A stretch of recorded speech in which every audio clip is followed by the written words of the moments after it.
Hello friends, welcome back to my YouTube channel. आज की video में हम लेडीज शर्ट बनाना सीखेंगे। इस तरह की फोल्डेड कॉलर वाली शर्ट और साथ में मैंने यहाँ पर पफ स्लीव्स लगाया है। तो चलिए हम वीडियो को स्टार्ट करते हैं। शर्ट बनाने के लिए मैंने यहाँ पर 1.25 मीटर का फैब्रिक लिया है। अगर आपका फैब्रिक का विड्थ ज़्यादा है तो आप 1 मीटर में भी बना सकते हैं। इस फैब्रिक का विड्थ कम है, इसके लिए मैंने 1.25 मीटर फैब्रिक लिया है। ये देखिए, ये सॉफ्ट मटेरियल का फैब्रिक है। आप इसकी जगह पर कॉटन की फैब्रिक भी यूज कर सकते हैं, सिल्क का फैब्रिक भी यूज कर सकते हैं। ये सॉफ्ट क्रिप फैब्रिक है। इस तरह से मैंने फैब्रिक को 4 फोल्ड करके रख लिया है। तो देखिए, जो नीचे का पार्ट है उसमें मैंने 2-2 इंच एक्स्ट्रा इस तरह से लिया है फ्रंट पार्ट बनाने के लिए, और जो ऊपर का पार्ट है वो 2 इंच अंदर की साइड करके रखा है, वो उसमें बैक पार्ट बनेगा। जो आप 4 फोल्ड फैब्रिक करेंगे उसमें से जो फ्रंट पार्ट के लिए होगा उसमें 2 इंच इस तरह से आप एक्स्ट्रा मार्किंग कर लीजिए। उस 2 इंच के बाद आप बैक पार्ट वाले फैब्रिक को डबल फोल्ड करके रखिए इस तरह से। मैं इसे अच्छे से पिनअप कर ली हूँ ताकि सरके नहीं। अब आप टोटल लेंथ मैंने यहाँ पर लिया है 20 इंच और शोल्डर में ले रही हूँ 7 इंच। आर्म होल भी मैं 7 इंच ही लूँगी। जो हमने 2 इंच एक्स्ट्रा ऐड किया है फ्रंट वाले पार्ट में, उसको हमें शोल्डर में नहीं काउंट करना है। तो 7 इंच शोल्डर और 7 इंच का आर्म होल लेकर इस तरह से मैं आर्म होल का शेप दे दूंगी। अब यहाँ पर हम अपना चेस्ट का 4th पार्ट लेंगे और उसमें 1.5 इंच का मार्जिन ऐड करेंगे इस तरह से। और गले की चौड़ाई मैं 3 इंच ले रही हूँ और गहराई 3 इंच ले रही हूँ फ्रंट पार्ट के लिए। और 3 इंच का इस तरह से मार्किंग करके एक स्क्वायर बॉक्स बनाएंगे। और बैक पार्ट के लिए सिर्फ 1 इंच का ही डीप करना है नेक के लिए, कॉलर है इसके लिए। अब हम फ्रंट पार्ट में इस तरह से राउंड शेप दे देंगे और बैक पार्ट के लिए भी। बैक पार्ट की गहराई 1 इंच है और फ्रंट की 3 इंच। इस तरह से शोल्डर 1/2 इंच डाउन करेंगे और आर्म होल के लिए नीचे से हम 3 इंच पर मार्किंग करके इस तरह से आर्म होल का शेप दे देंगे। और फ्रंट पार्ट के लिए आर्म होल का शेप देंगे इस तरह से, हल्का 1/2 इंच अंदर की तरफ लेते हुए। अब हम यहाँ पर 14 इंच पर वेस्ट के लिए निशान लगाएंगे और वेस्ट का 4th पार्ट लेंगे प्लस 1.5 इंच का मार्जिन ऐड करके निशान लगा लेंगे। जो हमने 2 इंच एक्स्ट्रा ऐड किया है उसको हमें मार्जिन या मेजरमेंट में नहीं ऐड करना है। नीचे भी हम उतना ही लेंगे हिप का जितना चेस्ट है और इस तरह से मार्किंग करके अब हम इसकी कटिंग कर लेंगे। तो पहले मैंने यहाँ पर बैक पार्ट के नेक की कटिंग कर ली है और शोल्डर की कटिंग कर लेंगे और आर्म होल की कटिंग करेंगे। बैक पार्ट वाला फ्रंट पार्ट का नहीं कट करना है अभी हमें। तो इस तरह से मैंने बैक पार्ट की कटिंग कर ली। अब हम बैक पार्ट को इस तरह से हटा देंगे। अब जो नीचे का फैब्रिक है ये है हमारा फ्रंट पार्ट, इसमें आर्म होल का शेप दे देंगे 1/2 इंच अंदर की तरफ करते हुए। और गले की चौड़ाई एक बार हम फिर से यहाँ पर मार्किंग कर लेंगे 3 इंच चौड़ाई और 3 इंच गहराई। जो हमने 2 इंच एक्स्ट्रा ऐड किया है उसको हमें नहीं ऐड करना है मेजरमेंट में। अब हम यहाँ पर इस तरह से आर्म होल गले का शेप देंगे, राउंड शेप देंगे और इसकी कटिंग कर लेंगे। जो आर्म होल का शेप दिया है उसको भी कट कर लेंगे। तो बैक और फ्रंट दोनों पार्ट कटिंग हो गया है। अब हमारा जो बचा हुआ फैब्रिक है इसमें से हम स्लीव्स की कटिंग करेंगे। तो मैंने इस तरह से स्लीव्स को 4 फोल्ड कर लिया है। इसका जो टोटल लेंथ है वो 8 इंच है। इसमें मैं पट्टी ऐड करके 10 इंच का, आप 8 इंच और 10 इंच का आपके अकॉर्डिंग स्लीव लेंथ रख सकते हैं। तो पहले हम यहाँ पर 2 इंच मार्किंग कर लेंगे स्लीव्स के लिए। जो हमें मैं यहाँ पर पफ स्लीव्स बना रही हूँ तो प्लेट्स डालने के लिए मैंने 2 इंच एक्स्ट्रा मार्किंग कर लिया है। अब उस निशान के आगे हम स्लीव्स का मेजरमेंट लेंगे और कटिंग कर लेंगे। तो बॉटम का आपका जो मेजरमेंट है स्लीव्स राउंड लीजिए, 1.5 इंच का मार्जिन ऐड करेंगे और यहाँ से 3 इंच शोल्डर की तरफ डाउन करेंगे आर्म होल के साइड और इस तरह से स्लीव्स का शेप देंगे और इसकी कटिंग कर लेंगे। 3 इंच जो हम आर्म होल के साइड डाउन करते हैं स्लीव्स में, इससे फिनिशिंग बहुत अच्छी आती है स्लीव्स की। इस तरह से हम कटिंग कर लेंगे स्लीव्स का।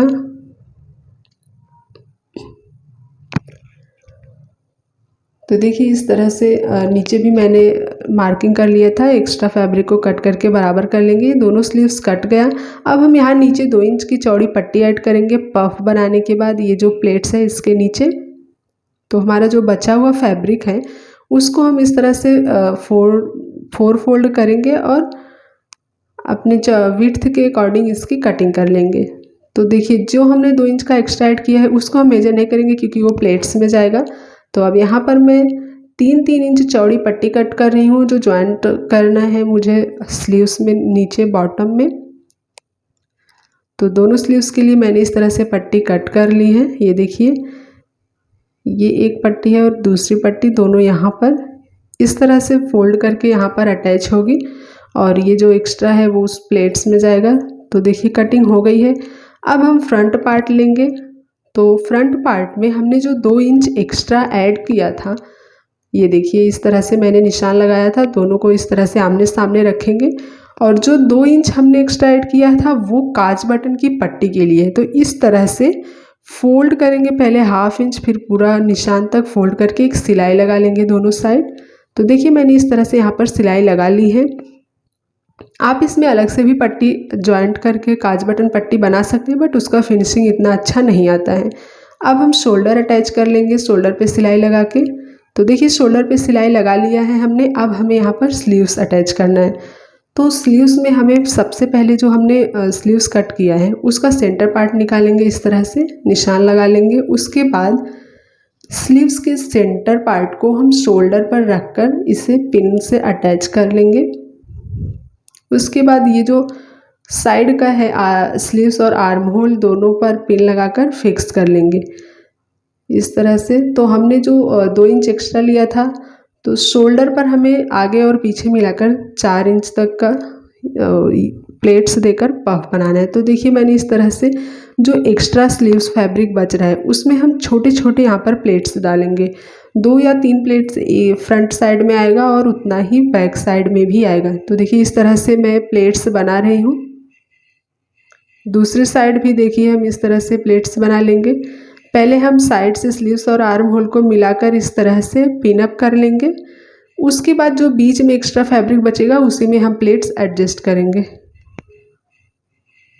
देखिए इसमें हम प्लेट्स एडजस्ट कर लेंगे। तो टोटल 6 से 7 प्लेट्स आ जाएंगे शोल्डर पे। प्लेट्स देते हुए मैंने यहाँ पर पिन अप कर रही हूँ। उसके बाद अब हम इस पर सिलाई लगाकर इसे अटैच कर लेंगे। तो अटैच करने के बाद देखिए इसका लुक कुछ इस तरह से आएगा एकदम फिनिशिंग के साथ। जब हम वहाँ पर सिलाई लगा लेंगे, सिलाई लगाने के बाद हम जितना प्लेट्स हमने ऊपर दिया है उतना ही प्लेट हमें नीचे देना है और नीचे जो हमने पट्टी कट की थी उस पट्टी को हम इस तरह से अटैच करेंगे। देखिए ये पट्टी है, पहले हम इसमें प्लेट्स दे लेंगे, उसके बाद नीचे की तरफ से सिलाई लगाकर अटैच करेंगे, फिर ऊपर की तरफ फोल्ड करके इस तरह से अटैच कर लेंगे। इसी तरह से हम दूसरा स्लीव्स भी बना लेंगे। तो चलिए दूसरे स्लीव्स पे भी मैंने इस तरह से अच्छे से पिन अप कर लिया है। अब हम इसमें सिलाई लगाकर आपको दिखाते हैं। बहुत ही आराम से आपको सिलाई लगाना है। सिलाई लगाते जाइए, पिन को निकालते जाइए। पिन से सिक्योर करने के बाद सिलाई लगाना बहुत ईजी हो जाता है, नहीं तो कपड़ा बहुत ही ज़्यादा सरकता है। तो देखिए इस तरह से मैंने सिलाई लगा लिया है, नीचे पट्टी भी अटैच कर ली है। पफ स्लीव्स का लुक आप देख सकते हैं कितना ज़्यादा परफेक्ट लुक आया है। ये देखिए पहनने के बाद ये बहुत ही ज़्यादा खूबसूरत लगेगा। तो ये हमारी जो स्लीव्स लेंथ है वो 8 इंच की मैंने बनाई है। आप एल्बो लेंथ भी सेम तरीके से बना सकते हैं। अब हम कॉलर की कटिंग करेंगे। तो उसके लिए पहले हम इस तरह से जो हमारा नेक लाइन है उसको डबल फोल्ड कर लेंगे। देखिए इस तरह से डबल फोल्ड करने के बाद अब हम इसके मेजर करेंगे, इसको टोटल लेंथ कितना है। ये देखिए इस तरह से इंच टेप को हम इस तरह से नेक के शेप में घुमाते हुए इसका मेजर कर लेंगे। तो आप देख सकते हैं इसका जो टोटल लेंथ आया है वो है 18 इंच। तो अब हम कैनवास पर कॉलर की कटिंग करेंगे। तो मैं यहाँ पर फोल्डेड कॉलर कट कर रही हूँ। तो उसके लिए मैंने यहाँ पर देखिए 10 इंच चौड़ी और 4 इंच के लगभग 10 इंच इसका विड्थ है और 4 इंच लेंथ है कॉलर लिया है। इस तरह से 18 इंच कॉलर का लेंथ है। तो मैंने 9 इंच पर निशान लगाया और 9 इंच पर निशान लगाने के बाद उस निशान से 1 इंच ऊपर और 1 इंच अंदर की तरफ निशान लगाया। देखिए इस तरह से निशान लगाने के बाद हम इस तरह से मार्किंग करेंगे। अब ऊपर मैं 3 इंच पर निशान लगा रही हूँ। तो 3 इंच पर निशान लगाते हुए जाएंगे और यहाँ से 3 इंच पर निशान लगाएंगे। देखिए यहाँ से 3 इंच पर कॉर्नर तक जाएगा और ये सेंटर साइड में हमने 3 इंच पर निशान लगाया तो थोड़ा नीचे आया। इस तरह से फोल्डेड कॉलर का शेप बनता है। तो देखिए हमने जो ऊपर यहाँ पर 3 इंच का निशान लगाया था, ये नीचे की साइड से हल्का सा कर्व शेप देंगे यहाँ पर, और यहाँ पे जो हमने 3 इंच का निशान लगाया है इसको इस तरह से कॉर्नर तक मिला देंगे। आप देख सकते हैं कितना परफेक्ट फोल्डेड कॉलर का मैंने मार्किंग यहाँ पर किया। अब हम आपको मार्क करके दिखाते हैं। ये देखिए इस तरह से 9 इंच पर आ रहा है, यानी हमारे कॉलर का जो टोटल लेंथ है वो 18 है। तो ये डबल फोल्ड कैनवास है, 9 इंच यानी 18 इंच का कॉलर रेडी हो गया। तो अब हम इसकी कटिंग कर लेंगे। जहाँ पर हमने मार्किंग की है वहीं पर इसकी कटिंग कर लेनी है।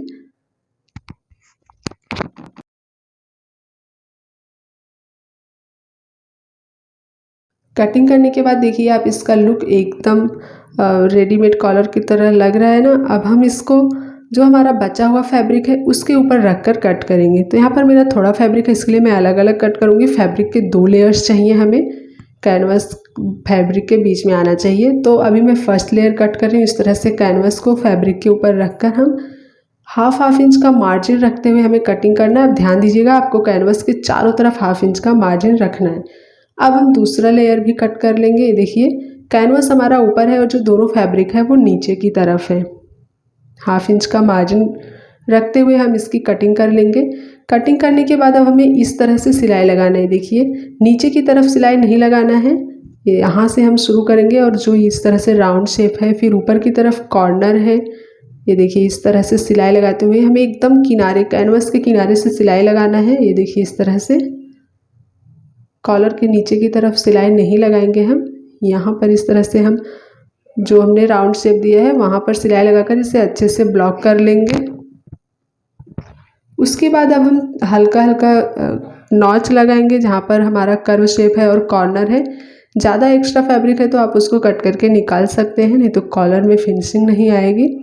उसके बाद जहाँ पर राउंड शेप है और कॉर्नर है वहाँ पर इस तरह से छोटे छोटे कट्स लगाएंगे। उसके बाद इसको हम टर्न कर लेंगे।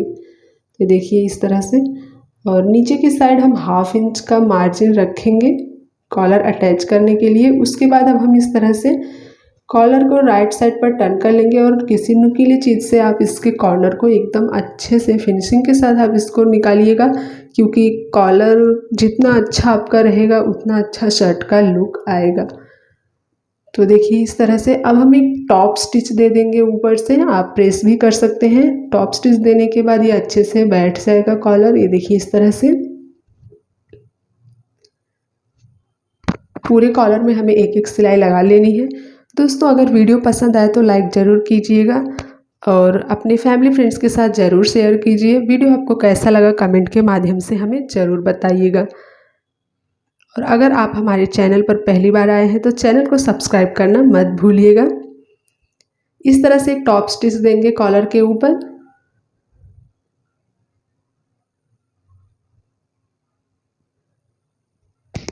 तो देखिए ये हमारा कॉलर एकदम परफेक्ट रेडी हो गया। अब हमें क्या करना है, जो फैब्रिक का 2 लेयर है, एक लेयर को हम नीचे की तरफ से हटाएंगे और दूसरी लेयर को जो हमने मार्जिन रखा था कैनवस में ½ इंच पूरा अंदर की तरफ फोल्ड करके सिलाई लगा लेंगे। और दूसरा लेयर हमने नीचे की तरफ सरकाया है। दोनों फैब्रिक को हमें सिलाई नहीं करना है। मैं आपको अभी सिलाई लगाने के बाद दिखाती हूँ। देखिए इस तरह से जो एक्स्ट्रा फैब्रिक नीचे की तरफ था उसको हमने अंदर की तरफ फोल्ड करके सिलाई लगा लिया है। अब जो नीचे का ½ इंच फैब्रिक है वहाँ पर मैं इस तरह से मार्किंग कर रही हूँ ताकि जब हम कॉलर अटैच करें तो कम ज़्यादा नहीं होना चाहिए। इसी निशान पर मैं सिलाई लगाकर अटैच कर लूँगी। ये बहुत ही बेस्ट तरीका है कॉलर अटैच करने के लिए, क्योंकि कॉलर अटैच करने में बहुत ही मुश्किल होता है, कम ज़्यादा हो जाता है। तो अब कॉलर को फोल्ड करेंगे और इस तरह से सेंटर पॉइंट निकाल लेंगे कॉलर का। और ये देखिए इस तरह से हमारी फोल्डेड कॉलर है, इसलिए हम इसको इस तरह से फोल्ड करेंगे। ये देखिए इस तरह से फोल्ड करेंगे और अच्छे से आप इसको प्रेस कर लीजिए फोल्ड करने के बाद, ताकि वहाँ पर एक निशान बन जाए। क्योंकि फोल्ड कॉलर में जो फोल्डेड का निशान होता है वहाँ पर फिनिशिंग के साथ बैठना चाहिए। तो जो हमने फोल्ड किया है वहीं पर हम एक सिलाई लगा लेंगे। इस तरह से सिलाई लगाने से क्या होगा कि हमारा जो कॉलर है वो बहुत ईजिली फोल्ड होगा। अब हम शर्ट में भी इस तरह से सेंटर पार्ट निकाल लेंगे। शर्ट का जो हमारा नेक लाइन है वहाँ का भी सेंटर पॉइंट निकालेंगे और दोनों कॉलर के सेंटर पॉइंट को शर्ट के सेंटर पार्ट से मिलाकर हम अटैच करेंगे। तो हम यहाँ पर पहले पिन से इसे अच्छे से फिक्स कर लेंगे। आप एक बार पूरे कॉलर को शर्ट के साथ पिन अप कर लीजिए, उसके बाद सिलाई लगाइए, बहुत ही अच्छे से बैठेगा फिर। या फिर आप पहले बीच से सिलाई लगाना शुरू कीजिए, कॉलर का हाफ पार्ट में सिलाई लगा लीजिए, फिर दूसरे साइड। तो देखिए मैंने पूरे कॉलर को पिन से शर्ट में फिक्स कर लिया है, एकदम बराबर मेरा कॉलर एडजस्ट हो गया है। अब हम इस तरह से कॉलर को अटैच करेंगे। मैं शर्ट के सीधे साइड से कॉलर अटैच कर रही हूँ। तो देखिए जो हमने एक हाफ इंच का फैब्रिक फोल्ड करके कॉलर का स्टिच कर लिया था, जो दूसरा हाफ इंच फैब्रिक एक्स्ट्रा था उस पर हमने जो निशान लगाया था उसी निशान पर सिलाई लगाकर मैं कॉलर अटैच कर रही हूँ। देखिए इस तरह से।